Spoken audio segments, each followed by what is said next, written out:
খবর 24 সাথে আপনাকে স্বাগত।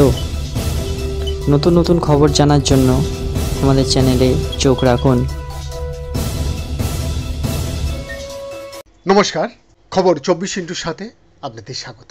হাওড়ায় একটা গুদামের ছাদ ভেঙে বিপত্তি, ধ্বংসস্তূপে চাপা পড়ে মৃত্যু হলো 4 শ্রমিকের। রাতে তারা ওই গুদামে ঘুমোচ্ছিলেন বলে স্থানীয় সূত্রে জানা গিয়েছে। মৃত 4 জন হলেন মুকেশ রাম, ভোলা যাদব, পিন্টু রাম ও রাজু মাহাতো। ঘটনাস্থলে এখনও উদ্ধার কার্য চলছে। ধ্বংসস্তূপে এখনও কয়েকজন আটকে থাকতে পারেন বলে আশঙ্কা করা হচ্ছে। আজ মানে বৃহস্পতিবার ভোরে ঘুষুরির JN মুখার্জি রোডের একটি ছাঁট কাপড়ের গুদাম থেকে জোরে কোনো কিছু পড়ার শব্দ পান স্থানীয়রা।